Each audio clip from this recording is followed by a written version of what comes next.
చెప్తాను చూడమ్మా.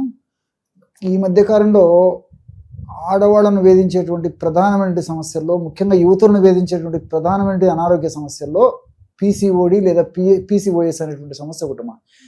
మనం 100 మందిని యువతులను గమనించినట్లయితే దాదాపు ఎగ్జాక్ట్లీ చెప్పారు మీరు, 99% ఈ సమస్య వస్తుంది. దీనికి 1,00,000 కారణాలు.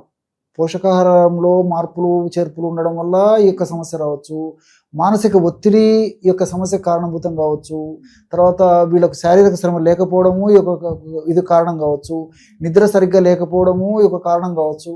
సో కారణాలు ఏ కారణం ఉన్నప్పటికీ వీళ్ళకి పీసీఓడి సమస్య మొదలైపోతుంది. సో పీసీఓడి సమస్య వచ్చినటువంటి వాళ్ళలో అందరికీ ఒకే రకమైన లక్షణాలు ఉండవు. మరి కొంతమందిలో బ్లీడింగ్ 3 మాసాలకు 4 మాసాలకు అవుతుంటుంది. ఆ బ్లీడింగ్ అయినప్పుడు కూడా ఏదో 1 రోజు 2 రోజులు అయిపోతుంది.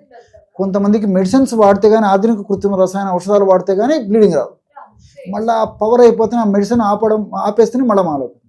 దీనివల్ల వెయిట్ రావడము, హిర్చుడిజం అంటే ఈ పెదాల మీద వెంట్రుకలు రావడము, గడ్డం మీద వెంట్రుకలు రావడము, తర్వాత గొంతుకు సంబంధించిన సమస్యలు రావడము, అనేక రకాల చర్మానికి సంబంధించిన సమస్యలు రావడము, అనేక సమస్యలు కూడా ఈ పీసీఓడి లేదా పీసీఓఎస్ వల్ల కలుగుతుంటాయి. ఇవి ఒకదానికి అనుసంధానమైంటాయి అనమాట.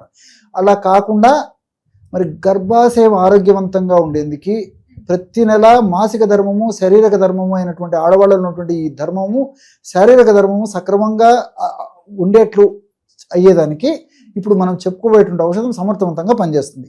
ఆ ఔషధాన్ని ఎలా తయారు చేసుకోవాలంటే, ప్రతిరోజు ఈ యొక్క ఔషధాన్ని తయారు చేసుకుని వాడుకుంటుండాలి. కషాయ రూపంలో తయారు చేసుకోవాలి. 200 నుంచి 250 ml నీళ్లు తీసుకోవాలమ్మా. ఈ విధంగా ఒక పాత్రలో 200 నుంచి 250 ml ఈ విధంగా వాటర్ తీసుకొని, ఇందులో వాము, దీన్నే ఓమము అని చెప్పి పేర్లతో, ఓమము, అజవాయిన్, వాము అనేటువంటి పేర్లతో పిలుస్తుంటారు అనమాట. ఎగ్జాక్ట్లీ, యాక్చువల్గా జీర్ణశక్తికి వాడుతుంటారు. ఆడవాళ్ళకు సంబంధించిన గర్భాశయానికి సంబంధించిన సమస్యల్లో కూడా చాలా అద్భుతంగా పనిచేస్తుంది వాము. ముఖ్యంగా బహిష్టు సక్రమంగా రానటువంటి వాళ్ళు, బ్లీడింగ్ సరిగ్గా కాక ఏదో కొద్ది గొప్ప బ్లీడింగ్ అయిపోయి ఆగిపోయే వాళ్ళలో మరింత సమర్థవంతంగా పనిచేస్తుంది అనమాట. కాబట్టి నీళ్ళు ఈ విధంగా ఒక పాత్రలో తీసుకొని 1 టీ స్పూను ఈ యొక్క వామును వేసేయాలి. 1 టీ స్పూన్ మాత్రమే, ఎక్కువ కూడా అవసరం లేదు. రెండవ పదార్థంగా నల్ల నువ్వులు.